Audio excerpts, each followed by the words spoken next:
Hello, Rory. Hello, Jonny. Very polite start to things, isn't it? Let's keep it that way. Jonny, how are you feeling personally, and how's the group feeling ahead of this big match? Yeah, feeling good, thanks. It's obviously great to be in Barbados. The weather is something that you can't control, and obviously the other night was disappointing to get rained out. But look, we're really excited for tomorrow's game. It's always a great occasion. Two very good teams going toe to toe, and yeah, it's going to be an exciting spectacle. Because the nature of the game the other night, you guys certainly the batters didn't get a chance to do anything, and a couple of games have got away and got results. Has that left you playing catch up a little bit going into this game, do you feel? I don't think so. I think you just go into every game exactly the same. We know that we want to be winning every game from there. So look, you can look at it in many different ways, but 1 point's better than none, and you can't control the weather. In terms of this Australia team, a lot of familiar faces. Same their dressing room to yours. It's a fixture that we see lots. Does it bring the best out of you? What do you feel going into these games against Australia now? Look, they're great games, aren't they? They're always great spectacles. It's like you say, guys have played against each other for a long time now, which in many ways is really exciting because you know each other's games, whether it be playing against each other in the IPL or other games around the world. So it's something that look, 22 guys will be going out there knowing quite a bit about the opposition, and hopefully it'll be a fantastic atmosphere like it always is in Barbados, and yeah, the best side will come out on top. And in terms of the pitches that we've seen out here so far, I think there's maybe a feeling that it would have been a big six fest in the West Indies and teeing up for that, and you got a lot of power in your top order, but maybe a bit more nuanced than that. And have you got an idea of how you think things have to play out to win a game out here? I've not actually been out to the middle, to be honest with you, just now. There's obviously been a couple of different scores the other night in that Scotland game, them getting 100 or whatever it was in the 10 overs comparatively with what happened in the game the night before. It was obviously a low-scoring affair. So I think it can go both ways. I wasn't expecting pitches to be real flat, and you see scores of 250, 260 like you have done in the IPL because of the nature of the conditions. You've got the wind, you've got slightly slower pitches. You only have to look at how the CPL goes and the games previously here. If someone gets in and gets going and utilises the wind, then yes, you can score upwards of it. But at the same time, if you're canny enough and clever enough to protect those scoring areas and skillful enough to execute the skills, then you can restrict teams to lower scores. Who wants to go next? Chris, go ahead, and then we'll go Matt. Hi, Jonny. Kieran Pollard's come in for this tournament. Just wondered if you could talk a little bit about what he's brought to the group. I don't think there needs much explanation when it comes to Polly. A wealth of experience, a wealth of knowledge, a winning mentality, and a guy that's won all around the world, that has grown up in these conditions. I think that wealth of knowledge and also that winning mentality is something that can't be replaced.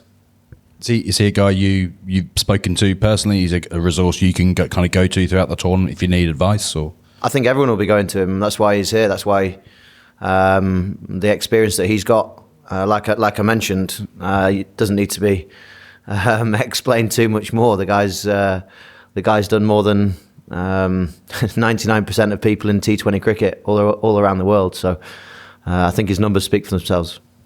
We'll do Matt behind, and then we'll go to Louis. Jonny, what do you think like a win on Saturday can do for like just the whole feeling around England's tournament and momentum and that sort of thing? A win's a win. It doesn't derail us either way. We know that we've got to win more games than we lose in tournament cricket. That's just part and parcel of it. A win puts you in a position in the group which is obviously more favourable. That's just the way it is. But at the end of the day, the other two games that we've got post this are must-win games anyway. So, yeah, it'll be good for momentum. It'll be good for confidence. But at the same time, if that doesn't happen, then it's not a derailer to the group because, like I said with Polly, there's a wealth of experience, not just in the coaching staff, but also in the players. And to have those experiences to be able to call upon when things are potentially going not so well is a fantastic position to be in. Jonny, you've played a fair bit of cricket against Stark, Hazelwood, Cummins. You probably haven't played on them on a pitch quite like that. Can you speak? Sorry, I can't. Sorry, you've played a fair bit against Stark, Hazelwood, Cummins. You probably haven't played them on a pitch quite as as what you're going to get tomorrow. Like just what's that challenge like for you? And Look, I've not, like I said, I've not actually been to see the wicket. However, you've played them. We've played them in different conditions all around the world. So whether that's in Australia, in England, out in the IPL. In World Cups over in India just recently or here in the Caribbean, you've got to adapt to the conditions that are put in front of you. Their skill sets are their skill sets.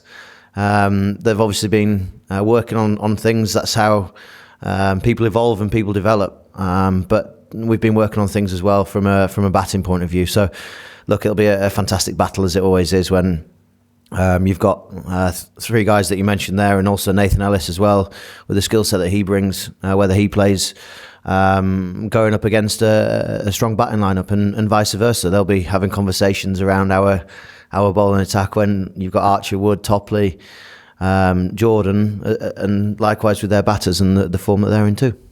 We'll finish off with Mel, Phil at the back, and then Ben to finish off here. I've just got a couple. First of all, you mentioned Nathan Ellis. What have you made of him from sort of what you've observed, the way he goes about? First of all, he's a great guy. He's a lovely fella, and his skill set and the way he's been obviously patient to try and get into the side, I think is a credit to him. I think that the way in which he bowls, I think his slower balls and deception of them is naturally a strength of his, and just his character. Look, I think that whoever plays, we need to be aware of the strengths and weaknesses, but someone like Nathan obviously is very different to your Stark, Hazelwood and Cummins. First of all, in stature, it brings a completely different challenge, but also with his probably deception of slower balls is very much different to what the other three have. So look, we'll wait and see as to which three or four seamers they play. But yeah, there's definitely discussions around Nathan because he's a quality individual. And just, I mean, the last several times when you've played against Australia, it's either been in England or in Australia with all the stuff that comes around that. Is it almost a bit easier not easier, but how different is it when you're playing Australia in a country here where, I mean, look how many people here and in this press box and all of that other noise goes away? It doesn't really bother me, to be honest. Whether you go into Australia, it's an amazing place to go and play, and it brings the best out of people when you are over there. Similarly, when Australia come to England, they're speaking about exactly the same things. So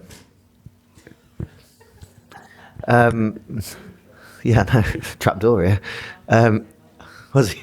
And that's just how it is. It's a great spectacle, but I don't think it detracts away from anything. Whether I look back at the T20 World Cup in Dubai, for instance, and the game that we played against Australia there, and that was another fantastic game of cricket, wasn't it? So no matter whether you're playing in Australia or in England, whether you're playing in World Cups or wherever it may be, they're always entertaining games, and two very good teams going at it. Spoons, and then we'll finish with Ben Hall. Jonny, welcome back. They talk a lot about Chris and Joffre born here and Phil Salt going to school here, but you've been coming to Barbados for 30 years. Yep. What's special about it and what's changed about it in that time? I love this place. Like you said, I came here with my dad many times when we were younger, and it's a special place to come. The people that are here on the island are really friendly, have a great sense of humour. The food's good. Apart from the other day when it started raining, the weather's absolutely amazing. Look, as soon as you land on the island, it's an incredible atmosphere and feeling. People can't be more warm towards you. They love the cricket, the passion for the cricket, and the knowledge for the cricket is something that's born and instilled within the people of Barbados and the Caribbean. So, like I say, it's a great place to come. It's a great place and has a lot of very fond memories in my heart and my mind. Ben, go ahead. Jonny, a documentary's recently come out which has followed Australia through last year's Ashes series. I was just wondering if you'd seen any of it or seen any of the fallout from it, and whether you felt any of the reflections from Australia from that day at Lord's was, in any way disrespectful to you at all? I've not seen any of it, to be quite honest with you. I've got other things that I watch on TV and what have you. I think I've seen enough cricket when you're involved in it day to day and playing with it. I'm okay. Don't need to sit and watch it in my hotel room. And over the 12 months where you inevitably bump into players from Australia at the IPL or other places, is the events of that Lord's Test, has it come up in conversation? Is it anything you've chatted to any of the players about? Not really. I think that post that event, the way in which us as a side reacted to that, I think was a real positive way. And you look at the results after that thing that happened at Lord's, and I actually think that we finished that series a lot stronger than Australia did. So, look, I think that the impact that it had on us as a side and the Test side was actually a very positive effect. And look, you can make your own assumptions as to what effect it had on Australia and their individuals. Thank you. Cheers, Bluey.